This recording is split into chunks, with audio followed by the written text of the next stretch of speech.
Police സ്റ്റേഷനിൽ മർദ്ദനത്തിന്റെ കഥകൾ ഓരോന്നായി പുറത്തു വരുന്നു. പോലീസുകാർ എങ്ങനെ പെരുമാറണം, കമ്മ്യൂണിറ്റി പോലീസിംഗ്, ജനകീയ പോലീസ്, ജനമൈത്രി പോലീസിങ്ങിനെ കുറിച്ച് വിശദമായി വിവരിക്കുകയാണ് DIG അജിത ബീഗം. അവരുടെ വാക്കുകളിലേക്ക്. ഈ വാക്കുകൾ യാഥാർത്ഥ്യമാകുമോ, വൈറലാകുമോ? ഇതൊക്കെയാണ് DIG അജിത ബീഗം പോലീസുകാരോട് ഉപദേശിക്കുന്നത്. കേൾക്കാം. ചാലഞ്ചാണ് കമ്മ്യൂണിറ്റി പോലീസിംഗിനെ കുറിച്ച് സംസാരിച്ചാൽ. ഞാൻ നാഷണൽ പോലീസ് അക്കാഡമിയിൽ അസിസ്റ്റന്റ് ഡയറക്ടറായിട്ട് അവിടെ ഡെപ്യൂട്ടേഷനിലായിരുന്നു. പൊതുവെ ഞാൻ 2 മണിക്കൂർ ക്ലാസ് ആണ് എടുക്കുന്നത്. സ്റ്റേജിലുള്ള ആളുകൾക്കും അത്രയും പേഷ്യൻസ് കാണില്ല. നിങ്ങൾ പ്രൊഫഷണൽസ് അല്ല, നിങ്ങൾ ഇത്രയും വർഷം ഫീൽഡിൽ ജോലി ചെയ്ത ഉദ്യോഗസ്ഥരാണ് കൊണ്ട് 2 മണിക്കൂർ ക്ലാസ്സിന്റെ ആവശ്യമില്ല. അപ്പൊ ഇത് ഫ്യൂച്ചർ നമ്മുടെ കമ്മ്യൂണിറ്റി പോലീസിങ്ങിനെ കൊണ്ട് കേരള പോലീസിന് എന്താ ഗുണം, ഫ്യൂച്ചറിൽ എന്താവും പോകുന്നു, കമ്മ്യൂണിറ്റി പോലീസിംഗിനെ കൊണ്ട് വല്ല ഗുണമുണ്ടോ, ഇത് ഉപയോഗപ്പെടുമോ, അല്ല നമുക്ക് സ്ട്രാറ്റജി മാറ്റിയിട്ട് വേറൊരു സ്ട്രാറ്റജി എടുക്കേണ്ട ആവശ്യമുണ്ടോ? ഈ രീതിയിലാണ് എൻ്റെ ഇത് ഒരു പ്രസന്റേഷൻ ആയിട്ടല്ല, ഒരു ഡിസ്കോഴ്സ് പോലെയാണ്. You are always free to get up and say that my opinion is wrong. You are free to do that. Why I am saying that? Because the community policing എന്ന് പറയുമ്പോൾ very democratic സിസ്റ്റമാണ്. അപ്പോൾ ഞാൻ political science ആണ് എൻ്റെ subject ആയിരുന്നു UPSC പരീക്ഷ സമയം. അപ്പോൾ UPSC ഇന്റർവ്യൂ പോയ സമയത്ത് ബോർഡ് ചെയർപേഴ്സൺ ചോദിച്ചു, പുരുഷോത്തമൻ അഗർവാൾ അദ്ദേഹത്തിന്റെ ബോർഡായിരുന്നു, ഡെമോക്രസി ഒന്ന് ഡിഫൈൻ ചെയ്യണം. Don't tell me governance of the people, for the people, by the people. Tell some other definition എന്ന് പറഞ്ഞു. ഞാനൊക്കെ ഒരു 10 seconds അങ്ങ് ഫ്രീസ് ആയി. Because first thing which comes to your mind is Abraham Lincoln's definition of democracy. അപ്പൊ അതുപോലെ community policing is nothing but policing of the people, for the people and by the people. That is what is community policing in crux യഥാർത്ഥത്തിൽ. അപ്പൊ 2 രീതിയിൽ നമുക്ക് policing ചെയ്യാം. ഒന്ന്, നമുക്ക് സ്റ്റേഷനിൽ വെറുതെ ഇരിക്കാം, ഇഷ്ടം മാതിരി പരാതികൾ വരുന്നു, ഇഷ്ടം മാതിരി ക്രൈം കേസുകൾ വരുന്നു. അതിന് കൂടാതെ ഡയൽ 112 വന്ന ഫോൺ കോൾസേ വന്നുകൊണ്ടിരിക്കും. തൊട്ടടുത്ത് സ്പീക്കർ ഭയങ്കര ഹൈ വോള്യൂമിൽ പ്ലേ ചെയ്യുന്നു. തൊട്ടടുത്തുള്ള അയൽവക്കക്കാരുടെ തെങ്ങ് എന്റെ വീട്ടിൽ വരുന്നുണ്ട്, അത് ഇപ്പൊ വീഴാൻ പോകുന്നുണ്ട്. അപ്പൊ ഇങ്ങനത്തെ കംപ്ലൈന്റ്സ് തന്നെ നമ്മുടെ ഇഷ്ടമാതിരി പരാതി വരുമ്പോൾ ആ പരാതി പരിഗണിക്കുക, ആ പരാതി അഡ്രസ് ചെയ്യുക. അത് ഒരു രീതിയിലുള്ള പോലീസിംഗ് ആണ്. രണ്ടാമത്തത്, we reach out to the community. അപ്പൊ നമുക്ക് അങ്ങോട്ട് ചെന്നിട്ട് അവരുടെ പ്രശ്നം എന്താണെന്ന് മനസ്സിലാക്കിയിട്ട് അവിടെ ഒരു ക്രൈം ഉണ്ടാവാൻ പോകുന്നുണ്ടെങ്കിൽ അത് ഉണ്ടാവുന്നതിന് മുമ്പ് തന്നെ നമുക്ക് അത് പ്രിവെന്റ് ചെയ്യുക. അതാണ് ഈ രണ്ടാമത്തെ system of policing. So that is what is actually community policing. Community policing is nothing but we reach out to the community. We understand what are their felt needs, and together we make a partnership. Together we build trust, and together we bring solutions to all the policing problems that exist. ഞാനൊരു idealist ആണ്. I believe in community policing. ചിലപ്പോ ഈ വേദിയിൽ കുറെ പേർക്ക് community police തീരെ interest കാണില്ല. Community policing പറഞ്ഞാൽ ഒരു ഭാരമാണ്, ജോലി ഭാരമാണ്. അപ്പൊ കൂടുതൽ ഈ തിരക്കിന്റെ ഇടയ്ക്ക് SPCയിൽ 100% അറ്റൻഡൻസ് വേണമെന്ന് പറഞ്ഞിട്ടുണ്ട്. ഇപ്പൊ DIs അതിലേക്ക് ചെന്ന് അവിടെ പോകണം. പിന്നെ ഇപ്പൊ ജനമൈത്രിയുടെ ഫണ്ട് ഡിസ്ബേഴ്സ്മെന്റ് തുടങ്ങാൻ പോകുന്നു. ജനമൈത്രി സമിതി മീറ്റിംഗ് കണ്ടക്ട് ചെയ്യണം, ജനമൈത്രി ബീറ്റ് ഓഫീസേഴ്സ് അങ്ങോട്ട് ഇറങ്ങി പോകണം. ഹോപ്പാണ്. ഇത് തോറ്റുപോയ കുട്ടികളൊക്കെ ഞാൻ കണ്ടെത്തി ഈ ഡിസ്ട്രിക്ട് നോഡൽ ഓഫീസർക്ക് ലിസ്റ്റ് തരണം, എത്ര കുട്ടികൾ ഫെയിൽ ആയിട്ടുണ്ട്, എത്ര കുട്ടികൾ ഹോപ്പ് പ്രോജക്റ്റിലേക്ക് വരും. അപ്പൊ ഇത് നമ്മളെ സംബന്ധിച്ചോളം ചിലപ്പോ ജോലി ഭാരമായിട്ട് തോന്നും. ബട്ട് ഇതിന്റെ ഒരു ഇൻഡയറക്റ്റ് ബെനിഫിറ്റ് അത് നമുക്ക് മെഷർ ചെയ്യാനേ കഴിയില്ല. അത്രത്തോളം ഒരു ഇൻഡയറക്റ്റ് ബെനിഫിറ്റ് ഉള്ള ഒരു സംഗതിയാണ് കമ്മ്യൂണിറ്റി പോലീസിംഗ്. വേൾഡ് ഓവർ ഇതിനെ കുറിച്ച് കുറെ അധികം പഠനങ്ങൾ നടന്നിട്ടുണ്ട്. അതിലൊരു 2-3 എക്സാമ്പിൾസ് മാത്രം ഞാൻ പറയുന്നു. ഇത് റിസർച്ച് ചെയ്ത് പ്രൂവ് ചെയ്ത കാര്യങ്ങളാണ് ഞാൻ പറയുന്നത്. ശരിക്കും പോലീസ് ലെജിറ്റിമസിയെ ബൂസ്റ്റ് ചെയ്യുന്ന ഒരു കാര്യമാണ്. കമ്മ്യൂണിറ്റി പോലീസിംഗ് ചെയ്ത ശേഷം പോലീസിന്റെ ലെജിറ്റിമസി തന്നെ 15-20% വർദ്ധിച്ചിട്ടുണ്ട്. പോലീസിംഗ് ലെജിറ്റിമസി എന്ന് പറയുമ്പോൾ ഒരു സിമ്പിൾ ചെക്ക് പോയിന്റ് എന്താണെന്ന് പറഞ്ഞാൽ, നിങ്ങൾ ഒരു ക്രൈം കേസ്, ഒരു റോഡ് ആക്സിഡന്റ് കേസ് നടക്കുന്നു, അവിടെ ചെല്ലുന്നു. ഓക്കെ, 2 വണ്ടികളുണ്ട്, ആളിനെ കൊണ്ട് ഹോസ്പിറ്റലിൽ ആംബുലൻസിൽ പോയിട്ടുണ്ട്. അവിടെ ഉള്ള ആളുകളുടെ അടുത്ത് ചോദിക്കുന്നത്, ഇത് ആരെങ്കിലും കണ്ടിട്ടുണ്ടോ? ഞാൻ കണ്ടിട്ടുണ്ടെന്ന് കൈപ്പൊക്കി വന്ന് നിങ്ങളുടെ വിറ്റ്നസ് ആയിട്ട് വന്ന് നിൽക്കാൻ താല്പര്യപ്പെടുന്ന ആളുകൾ എത്ര പേരുണ്ടാവും? അപ്പൊ അത് കാണൂല. അപ്പൊ നമുക്ക് ഓരോരുത്തരും നീ വിറ്റ്നസ് ആവണം, അത് ഉള്ളിൽ പാവപ്പെട്ട ആളുകളെ നോക്കിയിട്ട് നമ്മൾ വിറ്റ്നസ് ആക്കും യഥാർത്ഥത്തിൽ. അല്ലെങ്കിൽ ഒരു അശോക് സൺ ഓഫ് കുമാർ ഉണ്ട്. ഈ അശോക് സൺ ഓഫ് കുമാറാണ് നമ്മുടെ എല്ലാ കേസുകളിലും വിറ്റ്നസ് ഫിറ്റ്നസ് ഗതികെട്ട് നമുക്ക് ചിലപ്പോൾ ഫിറ്റ്നസ് കിട്ടിയില്ല. അപ്പൊ ഈ പോളിസിംഗ് ലെജിറ്റിമസി ഇംപ്രൂവ് ചെയ്യാൻ വേണ്ടിയിട്ടുള്ള വേൾഡ് ഓവർ അഗ്രീഡ് മോഡലാണ് കമ്മ്യൂണിറ്റി പോളിസിംഗ്. അപ്പൊ ഇതിലൊരു ചെറിയ ഉദാഹരണമാണ്. പിന്നെ 40% വരെ റിഡക്ഷൻ, ക്രൈം റിഡക്ഷൻ കമ്മ്യൂണിറ്റി പോലീസിംഗിനെ കൊണ്ട് സാധിക്കും. 30% വരെ പോലീസിന്റെ സാറ്റിസ്ഫാക്ഷൻ, പോലീസുമായിട്ടുള്ള ഒരു പബ്ലിക്ക് ഉള്ള ഒരു സാറ്റിസ്ഫാക്ഷൻ, ട്രസ്റ്റ് വാല്യൂ ഇംപ്രൂവ് ചെയ്യാനുള്ള ഒരു സാധ്യത ഉള്ള ഒരു പ്രോജക്റ്റ് ആണ് കമ്മ്യൂണിറ്റി പോലീസിംഗ്. അപ്പൊ നമ്മൾ പോലീസിംഗ് പറയുമ്പോൾ എന്താ, പൊതുവെ നമ്മുടെ ജോലി എന്താ? Law and order maintenance, crime prevention and detection ആണോ അല്ലേ? ഇത്രയേ ഉള്ളൂ. അപ്പൊ ഇതില്ലാതെ crime prevention, crime detection, law and order, ഇത് കൂടാതെ ഒരു 4th വിങ് ആണ് സോഷ്യൽ പോലീസിംഗ്. ഒരു ഡെമോക്രാറ്റിക് സൊസൈറ്റിയിൽ ഈ സൊസൈറ്റി അനുസരിച്ച് പോലീസിംഗ് ചെയ്യുന്നതാണ് ഈ സോഷ്യൽ പോലീസിംഗ്. അപ്പൊ ഇതൊരു 4th വിങ് ഓഫ് പോലീസിംഗ് ആണ്. ഇത് തീർച്ചയായിട്ടും ഒരു നല്ല സ്ട്രാറ്റജി തന്നെയാണ്. നിങ്ങൾ എല്ലാവർക്കും അറിയാം, ലോകത്തിലുള്ള ഈവൻ ഇന്റർനാഷണൽ മോഡൽസ് ആയിട്ട് പറയപ്പെടുന്ന കമ്മ്യൂണിറ്റി പോലീസിംഗ് ഇനീഷ്യേറ്റീവ്സ് ജനിച്ചിട്ടുള്ള ഒരു സ്ഥലമാണ് കേരളം. അപ്പൊ അതിനെ കുറിച്ച് കുറെ അധികം പുറത്തുനിന്നും പഠനങ്ങൾ ഉണ്ടായിട്ടും സക്സസ്ഫുൾ മോഡലായിട്ട് അംഗീകരിക്കപ്പെട്ടുള്ള കമ്മ്യൂണിറ്റി പോലീസിംഗ് പ്രോജക്ട്സ് ഉള്ള ഒരു സ്റ്റേറ്റ് ആണ് കേരളം. ഇപ്പൊ ഫ്യൂച്ചറിൽ എന്താവും നോക്കിയാൽ നമുക്ക് ഓബ്വിയസ്ലി പോപ്പുലേഷൻ, ഇപ്പൊ നമ്മൾ ടോട്ടൽ ഫെർട്ടിലിറ്റി റേറ്റ് അച്ചീവ് ചെയ്തു, എന്നാലും ഒരുമാതിരി ഇൻക്രീസ് ഇൻ പോപ്പുലേഷൻ ഉണ്ടാവാൻ പോകുന്ന സാധ്യത തന്നെ ഉണ്ട്. പ്ലസ് ഫ്ലോട്ടിംഗ് പോപ്പുലേഷൻ ഉണ്ടാവും, കുറെ അധികം മൈഗ്രന്റ് ലേബറേഴ്സ് ഉണ്ടാവും. അപ്പൊ ഇവരൊക്കെ വരുമ്പോ യുണൈറ്റഡ് നേഷൻസ് ഇത്ര ജനങ്ങൾക്ക് എത്ര പോലീസ് ആണെന്ന് പറഞ്ഞിട്ടുള്ള പോലീസ് പബ്ലിക് റേഷ്യോ ഒരു റിസർച്ചിന്റെ ബേസിസിൽ ഫിക്സ് ചെയ്തിട്ടുണ്ട്. അത് actually 10 years from now it is going to increase as 300. As we talk, it is 222.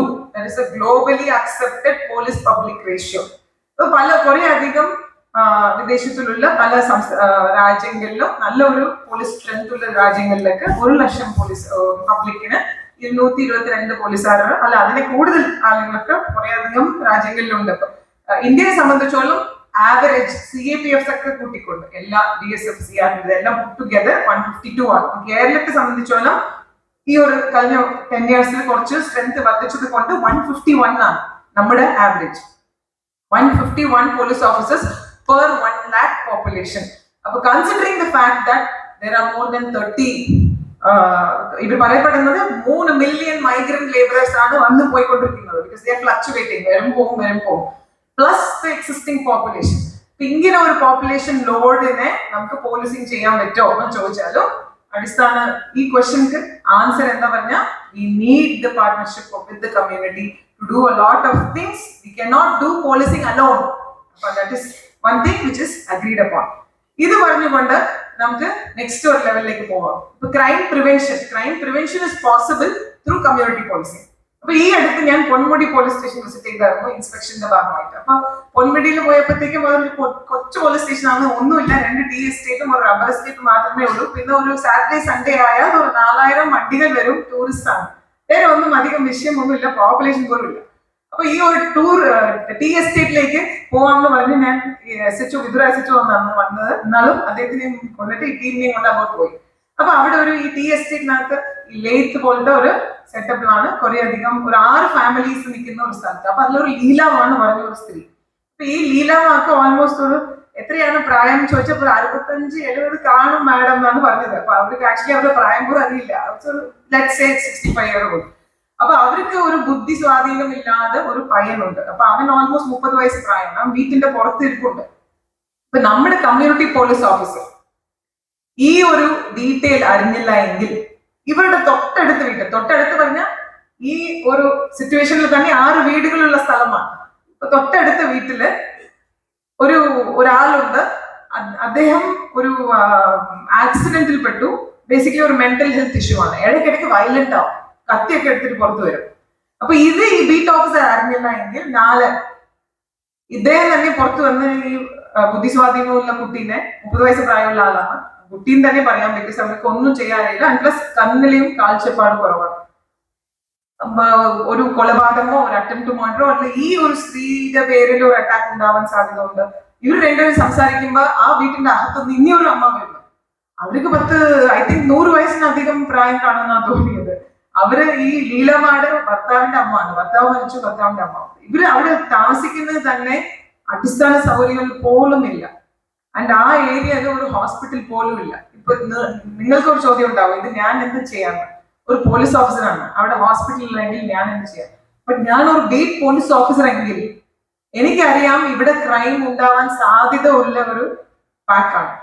Plus ഇവർക്ക് ഒരു അടിസ്ഥാന സൗകര്യം പോലും ഇല്ല എങ്കിൽ അടിസ്ഥാന സൗകര്യങ്ങൾ അറേഞ്ച് ചെയ്ത് കൊടുക്കാൻ വേണ്ടി ഒരു കത്തോ, ഒരു പഞ്ചായത്ത് മെമ്പറിനെ കൊണ്ട് ഒരു കത്ത് എനിക്ക് ജില്ലാ കളക്ടർ കൊടുക്കാൻ പറ്റും, പഞ്ചായത്ത് പ്രസിഡന്റിന് കൊടുക്കാൻ പറ്റും, DMO കൊടുക്കാൻ പറ്റും. എന്റെ ഓൾഡ് പോലീസ് സ്റ്റേഷൻ ബിൽഡിംഗ് തന്നെ അവിടെ കിടപ്പുണ്ട്. പൊന്മുടിയുടെ പഴയ പോലീസ് സ്റ്റേഷൻ ബിൽഡിംഗ് അവിടെ യൂസ് ചെയ്യാതെ ഉണ്ട്. അവിടെ ഒരു ചെറിയ ക്ലിനിക്ക് തുടങ്ങിയാലും അടിസ്ഥാന സൗകര്യങ്ങൾ ഇവർക്ക് അവിടെ തന്നെ ലഭിക്കുന്നു. 4000 വണ്ടികൾ ടൂറിസ്റ്റ് പറയുമ്പോൾ ഒരു വണ്ടി 2-3 പേര് വെച്ചാലും ഒരു ഓൾമോസ്റ്റ് 8,000-9,000 ടൂറിസ്റ്റ് വരുന്ന ഏരിയയിൽ ഒരു താഴെ വീഴുന്നാൽ ഒരു ഫസ്റ്റ് എയ്ഡ് ചെയ്യാൻ പോലും അവിടെ ഒരു സൗകര്യമില്ല. അപ്പൊ ഇതാണ് അങ്ങോട്ട് ചെന്ന് ചെയ്യുന്ന പോലീസിങ്. അപ്പൊ നമ്മൾ അങ്ങോട്ട് ചിലപ്പോൾ ചെന്ന് ചെയ്യുന്ന കാര്യം സോഷ്യൽ സർവീസ് പോലെ കാണുമ്പോൾ നമുക്ക് സോഷ്യൽ സർവീസ് എന്നാണ് പറയപ്പെടുന്നത്. കുറെ അധികം കേരളത്തിനകത്ത് ബീറ്റ് ഓഫീസേഴ്സ്, കാസർഗോഡ് മുതൽ ട്രിവാൻഡ്രം വരെ എത്ര അധികം ബീറ്റ് ഓഫീസേഴ്സ് ഒറ്റയ്ക്ക് താമസിക്കുന്ന സ്ത്രീകളും സീനിയർ സിറ്റിസൺസ് പാലിയേറ്റീവ് കെയറുമായിട്ട് ബന്ധപ്പെട്ട് അവർക്കൊക്കെ കുറെ സഹായം ചെയ്തിട്ടുണ്ട്. പാവപ്പെട്ടവർക്ക് വീട് വെച്ച് കൊടുത്തിട്ടുണ്ട്. ഇങ്ങനെ കുറെ അധികം police officer exemplary work Janamaithri policing സംവിധാനത്തിലൂടെ ചെയ്തിട്ടുണ്ട്. അപ്പൊ ഇവരൊക്കെ ചെയ്തത് എന്താണ്? സോഷ്യൽ സർവീസ് ആണ്, പോലീസിംഗ് അല്ല. അങ്ങനെ വിചാരിച്ചാൽ അത് തെറ്റാണ്. ഇതിലൂടെ നമുക്ക് കിട്ടുന്ന ബെനിഫിറ്റ്സ് ആണ്, നമുക്ക് അത് മെഷറബിൾ അല്ല. ബട്ട് ഇതിലൂടെ നമുക്ക് ഒത്തിരി അധികം ബെനിഫിറ്റ്സ്, പോലീസിന്റെ ലെജിറ്റിമസി ഞാൻ പറഞ്ഞല്ലേ, അത് അത്രയധികം വർദ്ധിച്ചിട്ടുണ്ടെന്ന് പറഞ്ഞു. ജനമൈത്രി ഒരു സിനിമ വന്നിട്ടുണ്ട്, കണ്ടിട്ടുണ്ടായിരുന്നോ? ഇല്ല, അത് നിങ്ങൾ കാണുക. ജസ്റ്റ് നമ്മുടെ ഒരു 10 വർഷം മുമ്പ് ചെയ്ത, ഞാനൊക്കെ SP ആയിട്ടുള്ള സമയം ചെയ്ത ജനമൈത്രിയുടെ അതുപോലത്തെ ജനമൈത്രി പദ്ധതിയുടെ ഒരു സിനിമയാണ് ജനമൈത്രി എന്ന് പറഞ്ഞുള്ള സിനിമ. സോ ഇത് എന്താ പറഞ്ഞ, നമുക്ക് അവിടെ ഉള്ള കുടുംബങ്ങൾ എന്താണെന്ന് അറിയാം, അവിടെ ഉള്ള ചെറുപ്പക്കാർ ആരാണെന്ന് അറിയാം, അവർക്ക് എന്തൊക്കെയാണ് പ്രശ്നങ്ങൾ നേരിടാൻ സാധ്യത ഉണ്ടെന്ന് അറിയാം. ഇതെല്ലാം നമ്മൾ ഇറങ്ങി ചെന്നാൽ മാത്രമേ അറിയത്തുള്ളൂ. ഒന്നുമില്ലെങ്കിലും അവരുമായിട്ടൊരു പാർട്ട്ണർഷിപ്പ് വേണം. കാവൽ കണ്ണുകളിന് മുന്നേ ഒരു പദ്ധതി ഉണ്ടായിരുന്നു, ഒരു 1000 CCTV ക്യാമറസ്. പിന്നെ കമ്മീഷണർ ട്രിവാൻഡ്രം സിറ്റി വിചാരിച്ചു എനിക്ക് 1,00,000 CCTV ക്യാമറസ് ടാർഗറ്റ് എല്ലാ SHOമാർക്കും വീതിച്ചു കൊടുത്തു. ഇത്ര CCTV ക്യാമറ ചെയ്ത് വന്നാൽ മതി. SHOs ഒറ്റയ്ക്ക് വിചാരിച്ചാൽ ചെയ്യാൻ പറ്റുമോ? ഈ പുറത്തേ ഇറങ്ങാതെ SHOs തീരെ ഒരു കണക്ഷൻ ഉണ്ടാവില്ല. It's all about networking. Community policing is nothing but networking. If we are having regular meetings at Janamaitri Samitis at every beat level, at the police station level and at district level, you just say 1 lakh cameras, you may end up getting 5 lakh cameras.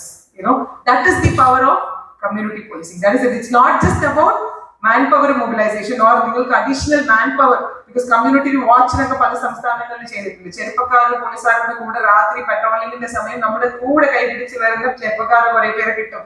So it's not just that, but it's also about resources. നമ്മൾക്ക് ചിലപ്പോൾ resources കിട്ടൂല, കിട്ടാൻ പരിമിതി ഉണ്ടെങ്കിൽ അവിടെ resource gap fill ചെയ്യാൻ പോലും potential ഉള്ള ഒരു പ്രോജക്റ്റ് ആണ് community policing. So this is about it. അപ്പൊ ഈ അടുത്ത് ബാലചന്ദ്രൻ എന്ന് പറഞ്ഞ ഒരു essay അദ്ദേഹം എന്നെ കാണാൻ വന്നു. മ്യൂസിയം പോലീസ് സ്റ്റേഷനിൽ പണ്ട് കുറെ കാലം വർക്ക് ചെയ്തിട്ടുണ്ടാവും, ട്രിവാൻഡ്രം സിറ്റിയിലുള്ള ഓഫീസേഴ്സ് അറിയാമായിരിക്കും. അപ്പൊ അദ്ദേഹം പറഞ്ഞത്, ഞാൻ ഇവിടെ തൊട്ടടുത്ത് വരുമ്പോൾ ഒരു ചായക്കടയ്ക്ക് പോയാ സാറ് പൈസ തരണ്ട, ചായ ഇപ്പൊ റിട്ടയർ ചെയ്തിരിക്കുകയാണ്, എന്നാലും പൈസ അങ്ങോട്ട് വാങ്ങിക്കില്ല. Because that was the kind of connect he had with every local person in the community. Everybody he was touching, every pulse of the pulse of that police station he knew. So this is all possible only when we get out of the police station. Ipo endha parna, as of presently there are only 2 beat police officers who are doing the Janamaitri beat. Only 2 beat police officers right Churingi. ഒരു police സ്റ്റേഷന്റെ complete man power Janamaithri ചെയ്യുന്നതാണ്. ഒരു police സ്റ്റേഷന്റെ complete man power ഇറങ്ങി ചെന്ന് beat ഏരിയയിലുള്ള കാര്യങ്ങൾ, നിങ്ങളുടെ ബീറ്റ് ഏരിയയിൽ പെടുന്ന ക്രൈം കേസുകൾ ഡിറ്റക്ട് ചെയ്യാം, നിങ്ങളുടെ ബീറ്റ് ഏരിയയിൽ പെടുന്ന പ്രോസസ്സ്, സമ്മൻസ്, പാസ്പോർട്ട് വെരിഫിക്കേഷൻ, എല്ലാ ജോലികളും ബീറ്റ് ഏരിയ അടിസ്ഥാനത്തിൽ ചെയ്താൽ നമുക്ക് കുറച്ചുകൂടെ നല്ലൊരു ബെനിഫിറ്റ് ഉണ്ടാവും എന്നാണ് എനിക്ക് പറയാൻ തോന്നുന്നത്. പിന്നെ ഒരു കാര്യം എന്താ പറഞ്ഞാൽ, ഈ കമ്മ്യൂണിറ്റി റീച്ച് ഔട്ട് ആവുമ്പോ ഇവിടെ ഇലക്ട്രിസിറ്റി ഇല്ല, ഇവിടെ വാട്ടർ ഇല്ല, ഇങ്ങനത്തെ പരാതികൾ വരും, നമുക്ക് ഹാൻഡിൽ ചെയ്യാൻ കഴിയില്ല. അപ്പൊ എസ്പെഷ്യലി ജനമൈത്രി ട്രൈബൽ മേഖലകളിൽ ചെയ്യുമ്പോൾ ഇതൊരു പ്രശ്നമാണ്. അപ്പൊ നമുക്ക് അവിടെ എന്താ വേണ്ടത്? Synergy with other departments. So community policing എന്ന് പറയുമ്പോൾ it's not just police and public, but police with other departments. What is the role of district collector, the tehsildar there, village panchayat president in the role, matte departments role, idellam ee resources mobilize ചെയ്തിട്ട് police through public എത്തിക്കാനുള്ള ഒരു ശ്രമം കൂടി ഈ പ്രോജക്റ്റിലേക്ക് നമുക്ക് successful ആയിട്ട് ചെയ്യാൻ പറ്റും. പിന്നെ ഫ്യൂച്ചറിൽ drug abuse will definitely be a major problem across the world. Globally it is a major problem, and our youngsters are much more vulnerable compared to any other state. appo idu njan parayan karanam, one of the major reasons why youngsters get addicted to drugs, genetic factor plays an important role. If father or mother addicted to alcohol, engil percentage of the child picking up drugs as an addiction is much more high. Considering the fact that Kerala has a per capita one of the high consumption rates when it comes to alcohol, our children are much more vulnerable to drug abuse. Appo idu kanakalakumba projects like student police cadet, projects like school protection group, project like recently ulganam cheyda college protection groups. Appo idakka nammade community policing oru bhagamaanu. Appo idana problem. Idinte oru solution prevention aspect il nokkiya definitely ഈ projects എല്ലാം നല്ലൊരു successful result ചെയ്യാൻ പറ്റും എന്നാണ് എൻ്റെ ഒരു ഉറച്ചുള്ള ഒരു വിശ്വാസം. ഇപ്പൊ നിലവിൽ സ്റ്റുഡന്റ് പോലീസ് കാഡറ്റ് 1048 സ്കൂൾസിൽ കേരളയിൽ ഇംപ്ലിമെന്റ് ചെയ്തു വരുന്നു. ഈ സ്പീഡിൽ തന്നെ പോയാൽ ഡെഫിനറ്റ്ലി നമുക്ക് എല്ലാ ഗവൺമെന്റ് സ്കൂൾസിലും ഫസ്റ്റ് സ്റ്റെപ്പ് ആയിട്ട്, പിന്നെ എല്ലാ പ്രൈവറ്റ് സ്കൂൾസിലും കേരളത്തെ സംബന്ധിച്ചിടത്തോളം ഓൾമോസ്റ്റ് ഒരു 8000 സ്കൂളുകളുണ്ട്. ഈ എല്ലാ സ്കൂളുകളിലും ഒരു ഇംപ്ലിമെന്റ് ചെയ്യാനുള്ള കേപ്പബിലിറ്റി, ഇംപ്ലിമെന്റ് ചെയ്താൽ നല്ലൊരു റിസൾട്ട്സ് പ്രൊഡ്യൂസ് ചെയ്യാനുള്ള ഒരു കേപ്പബിലിറ്റി ഉള്ള പ്രോജക്റ്റ് ആണ് സ്റ്റുഡന്റ് പോലീസ് കാഡറ്റ് പ്രോജക്ട്. അതുപോലെ തന്നെ ഇതുവരെ SPC എത്താത്ത സ്കൂളുകളിൽ അറ്റ്ലീസ്റ്റ് ഒരു സ്കൂൾ പ്രൊട്ടക്ഷൻ ഗ്രൂപ്പ് ഉണ്ടെങ്കിൽ, സ്കൂളിന്റെ ഒരു ജാഗ്രതാ സമിതി, സ്കൂളിന്റെ അടിസ്ഥാനമായിട്ട് വരുന്ന സെക്യൂരിറ്റി ഇഷ്യൂസിനെ കുറിച്ച് ഡിസ്കസ് ചെയ്യുന്ന ഒരു സമിതി, ഒരു ബേസിക് സമിതി, ഒരു പെറ്റിഷൻ ബോക്സ്, ഇത് മാത്രം വെക്കാൻ പറ്റുമെങ്കിൽ ഈ സ്കൂളിന്റെ പ്രശ്നങ്ങളൊക്കെ ഒരു പരിധി വരെ നമുക്ക് ഡീൽ ചെയ്യാൻ പറ്റും. അതാണ് സ്കൂൾ പ്രൊട്ടക്ഷൻ ഗ്രൂപ്പ്. അപ്പൊ കോളേജ് പ്രൊട്ടക്ഷൻ ഗ്രൂപ്പ് ഇനി ഒരു 10 വർഷമാകുമ്പോൾ എല്ലാ സ്കൂളുകളിലും റോബസ്റ്റ് ആയിട്ട് നിൽക്കുന്ന കോളേജ് പ്രൊട്ടക്ഷൻ ഗ്രൂപ്പ്. ഇപ്പൊ നമ്മള് ഗവൺമെന്റിലേക്ക് ഒരു പ്രപ്പോസൽ കുറിച്ച് കോളേജ് കോളേജില് SPC പ്രോജക്ട് ഇംപ്ലിമെന്റ് ചെയ്യാൻ വേണ്ടിയിട്ടുള്ള ഒരു പ്രപ്പോസലും കൊടുത്തു കഴിഞ്ഞിട്ടുണ്ട്. അതും വന്നു കഴിഞ്ഞാൽ കോളേജിലും നമുക്ക് SPC പ്രോജക്ട് പോലത്തെ ഈ രണ്ട് സക്സസ്, ഈ പ്രോജക്ട് സക്സസ്ഫുൾ ആണോ എന്ന് ഞാൻ പറയേണ്ട ആവശ്യമില്ല. നിങ്ങൾ എല്ലാവരും ഫീൽഡിൽ വർക്ക് ചെയ്യുന്ന ഓഫീസർ ആയതുകൊണ്ട് നിങ്ങൾക്ക് തീർച്ചയായിട്ടും അറിയാം, യൂത്തിനെ ഒരു ഈ ഒരു സോഷ്യൽ വൈസസിൽ നിന്ന് പിന്തിരിപ്പിക്കാനുള്ള ഏറ്റവും best project. Even as a child I did not get such an exposure or such a beautiful project. I wish my children also get such kind of an access. So അതാണ് നമ്മുടെ യൂത്തിന്റെ potential ആവുമ്പോൾ even projects like hope. അപ്പൊ ഞാൻ ആദ്യം ഹോപ്പിനെ കുറിച്ച് കേട്ടപ്പോ എനിക്ക് തന്നെ ഷോക്കായി. എന്തിനാ നമ്മൾ ട്യൂഷൻ ക്ലാസ്സിലൊക്കെ അയക്കണം? അപ്പൊ ഞാൻ DIG ആയിട്ട് നിൽക്കുമ്പോൾ ഇവിടുത്തെ DIGക്ക് മനസ്സിലാവും, കാപ്പ പ്രപ്പോസൽ നമ്മള് എക്സ്റ്റർമെന്റ് ഓർഡർ ഇടുമ്പോ തൃശ്ശൂർ DIG ആയിട്ടുള്ള 100 കാപ്പ പാർട്ടികളുടെ ഒരു സർവേ നടത്തിയായിരുന്നു. ഈ 100ൽ 99 പേര് 10th ഫെയിലും 10th ഡ്രോപ്പ് ഔട്ടുമാണ്. Can you believe this? അപ്പൊ ഈ 10th ഫെയിൽ ആവുന്ന കുട്ടികളെയാണ് നമ്മൾ എന്ത് ചെയ്യണം? ഒരു 5 മിനിറ്റ് ചെലവഴിച്ച് ഈ കുട്ടി ആരാണെന്ന് കണ്ടുപിടിക്കണം. ഫോൺ വിളിച്ചിട്ട് നമ്മൾ ഹോപ്പിന് ഒരു പകുതി ട്യൂഷൻ സെന്റർ ഉണ്ട്, അവിടെ പോയാൽ മതി എന്ന് പറയണം. അത്രയേ ഉള്ളൂ. ഒരു ഇടയ്ക്ക് തെറ്റിയാൽ ഒരു മോട്ടിവേഷൻ ടോക്ക്. അപ്പൊ ഇതിലൂടെ ഓൾമോസ്റ്റ് കഴിഞ്ഞ വർഷം 1492 കുട്ടികളാണ് എൻറോൾ ചെയ്തത് ഹോപ്പിൽ. അതിൽ 60% success, 60% children pass the exam. Drop out ആയ കുട്ടികളും മറ്റേ ഫെയിൽ ആയ കുട്ടികളും 10th and 12th standard. So idiludi we give them another chance in life. Through this we prevent crime basically, because if the 10th fail aya chelappo avan oru daily wager aito alla valla canteen pinna paint adikkunna pani ee മേസ്ത്രി പണി ഇങ്ങനെയൊക്കെയാണ് ഈ പ്രതികൾ പൊതുവെ പറയുന്നത്. നിങ്ങൾ എന്താ ജോലി ചെയ്യുന്നതെന്ന് ചോദിച്ചാൽ അപ്പൊ ഇവര് സ്വാഭാവികമായിട്ട് ഈ 16 വയസ്സിൽ തന്നെ അഡൽസുമായിട്ടാണ് ഇവർക്ക് ഇന്ററാക്ഷൻ. അപ്പൊ 16 വയസ്സിൽ തന്നെ അവർ മദ്യം കുടിക്കാൻ തുടങ്ങും, ഡ്രഗ്സ് എടുക്കാൻ തുടങ്ങും. സോ ഇങ്ങനെയൊക്കെയാണ് ഇവര് ക്രൈമിലേക്ക് വരുന്നത്. അപ്പൊ അവർക്ക് ഈ ചാനൽ അല്ലാതെ ഒരു ചാനൽ നമ്മൾ കാണിക്കുമ്പോൾ തീർച്ചയായിട്ടും ഇതൊരു വളരെ ആക്റ്റീവായിട്ട് നിൽക്കുന്ന ഒരു ക്രൈം പ്രിവെൻഷൻ സ്ട്രാറ്റജിയാണ്. ഇപ്പൊ ട്രിവാൻഡ്രം സിറ്റിയിലും കൊച്ചി സിറ്റിയിലും അഗ്നിപർവ്വതൽ എന്ന് പറഞ്ഞുള്ള ഒരു പ്രോജക്റ്റ് ഉണ്ട്. അഗ്നിപർവ്വതൽ എന്ന് പറയുന്നത് നമ്മുടെ NSS പോലെയാണ്. ഇപ്പോ പൊതുവെ നമുക്ക് NCC NSS അറിയാം. അപ്പൊ അതുപോലെ SPCയുടെ ഒരു SSS സ്റ്റേറ്റ് സോഷ്യൽ സർവീസ് സ്കീമായിട്ട് കാണാൻ വേണ്ടി അഗ്നിപർവ്വതൽ അതിപ്പോ ബഹുമാനപ്പെട്ട ഇപ്പോഴത്തെ പുതിയ DG അദ്ദേഹം അത് ലോഞ്ച് ചെയ്യാൻ വേണ്ടി നിർദ്ദേശിച്ചായിരുന്നു. അപ്പൊ ഈ അഗ്നിപർവ്വതയിലൂടെ ഓരോ സ്കൂളിലും ഒരു 30 സ്റ്റുഡൻസ്, അതായത് ബാക്ക് ബെഞ്ചേഴ്സ് എന്ന് പറയപ്പെടുന്ന academically low performing socio economic poor ബാക്ക്ഗ്രൗണ്ടിൽ നിന്ന് വരുന്ന കുട്ടികൾക്ക് ഒരു 100 days ഇന്റർവെൻഷൻ പ്രോഗ്രാമാണ്. അപ്പൊ ആ 100 days ഇന്റർവെൻഷൻ പ്രോഗ്രാമിലൂടെ ആ കുട്ടികളെ തന്നെ ഒരു സെൽഫ് അവയർനെസ്, അവർക്ക് തന്നെ ഇതിന്റെ സൊസൈറ്റിയിലുള്ള ദോഷകരങ്ങളൊക്കെ പറഞ്ഞിട്ട് അവരെ നല്ല മോട്ടിവേറ്റ് ചെയ്ത് അവർക്ക് കുറച്ച് സെഷൻസ് ഒക്കെ ഇന്റർവെൻഷൻസ് ഒക്കെ നടത്തിയിട്ട് അവർക്ക് ലീഡർഷിപ്പ് പ്രോജക്ട്സ് കൊടുത്തിട്ട് അവരെ ഒരു ബിസിനസ് ചെയ്യിപ്പിച്ച് പാസ് ഔട്ട് ചെയ്യിപ്പിക്കുന്ന ഒരു മോഡലാണ് ഈ അഗ്നിപ്പറവകൾ. സോ ഇത് മട്ടാഞ്ചേരി സ്കൂളിലാണ് സ്റ്റാർട്ട് ചെയ്തത്.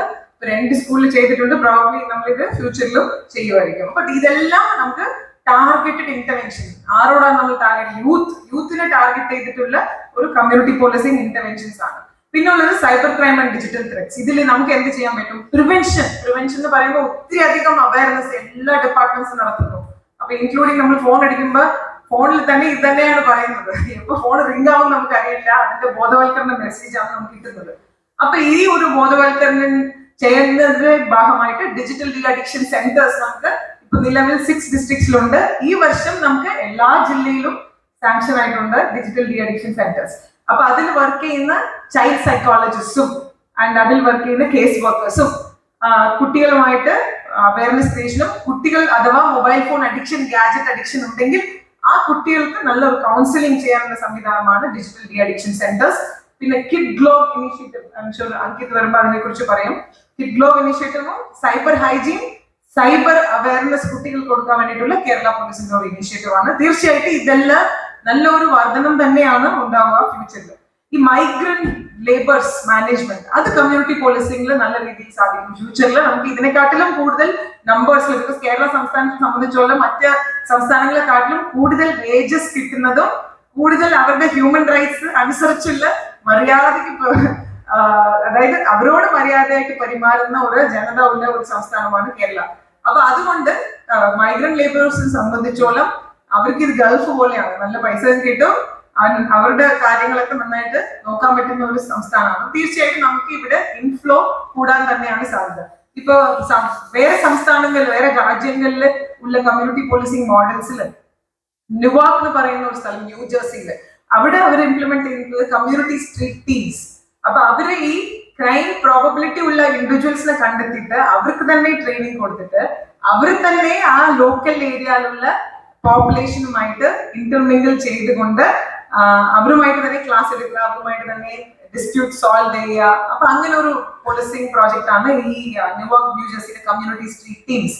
അപ്പൊ അത് 40% 5 വർഷക്കാലം ഇംപ്ലിമെന്റ് ചെയ്തപ്പോഴത്തേക്കും ആ ഒരു 8 പോലീസ് സ്റ്റേഷനിൽ 40% ക്രൈം കുറഞ്ഞു. ന്യൂയോർക്കിനെ സംബന്ധിച്ചോളം കൂടുതൽ മൈഗ്രന്റ് പോപ്പുലേഷൻ നിൽക്കുന്ന ഒരു സ്ഥലങ്ങളാണ്. അപ്പൊ നമുക്ക് ഈ അന്യസംസ്ഥാന തൊഴിലാളികളെ നമ്മുടെ പാർട്ട്നേഴ്സ് ആയിട്ട് എടുത്തുകൊണ്ട് അവരെ ഉൾക്കൊണ്ട് തന്നെ നമുക്ക് പോലീസിംഗ് ചെയ്യാൻ പറ്റുമെങ്കിൽ, ജനമൈത്രിയിലൂടെ തന്നെ നമുക്ക് ചെയ്യാൻ പറ്റുമെങ്കിൽ തീർച്ചയായിട്ടും നമുക്ക് ഇതൊരു മേജർ ചാലഞ്ച് ആണ്. ഇത് നല്ല രീതിയിൽ നമുക്ക് കൈകാര്യം ചെയ്യാൻ പറ്റും. പിന്നെ വുമൻ സേഫ്റ്റിനെ സംബന്ധിച്ചോളം കേരള പോലീസിൽ already district domestic conflict resolution centres ഉണ്ട്, പിങ്ക് പെട്രോൾ പ്രോജക്ട് ഉണ്ട്, സേഫ് സിറ്റി പ്രോജക്ട്സ് ഉണ്ട്, പിന്നെ നമ്മുടെ നിർഭയ വോളണ്ടിയേഴ്സ് ഉണ്ട്, സെൽഫ് ഡിഫൻസ് ടീംസ് ഉണ്ട്. ഇതെല്ലാം സ്ത്രീകൾക്ക് വേണ്ടിയിട്ടുള്ള പ്രോജക്ട്സ് ആണ്. അപ്പൊ ഇതിന്റെയും ഫ്യൂച്ചർ നോക്കുമ്പോൾ തീർച്ചയായിട്ടും ഇത് കണ്ടിന്യൂ ചെയ്യും. പ്രോബബ്ലി എല്ലാ പോലീസ് സ്റ്റേഷൻസിലും ഇതുപോലെ കോൺഫ്ലിക്ട് റെസൊല്യൂഷൻ സെന്റേഴ്സ് വരും. ഡൊമസ്റ്റിക് വയലൻസ് കൈകാര്യം ചെയ്യാൻ വേണ്ടിയിട്ടുള്ള കോൺഫ്ലിക്ട് റെസൊല്യൂഷൻ സെന്റേഴ്സ് ഇപ്പൊ തന്നെ നിങ്ങൾക്ക് എല്ലാ സബ് ഡിവിഷനിലും സ്നേഹിത വോളണ്ടിയേഴ്സ് കൊടുത്തിട്ടുണ്ട്, സ്നേഹിത കൗൺസിലേഴ്സ് കൊടുത്തിട്ടുണ്ട്. ഇതെല്ലാം കോൺഫ്ലിക്ട് റെസൊല്യൂഷന്റെ ഭാഗമായിട്ടാണ്. അപ്പൊ കോൺഫ്ലിക്ട് ക്രൈമിലേക്ക് പോവാതെ റിസോൾവ് ചെയ്യുക, അത് പോലീസ് സ്റ്റേഷനിൽ തന്നെ ചെയ്യാം. ബിക്കോസ് പോലീസ് സ്റ്റേഷൻ ആണ് ഈ ഫസ്റ്റ് സ്റ്റെപ്പ് ടു ജസ്റ്റിസ്.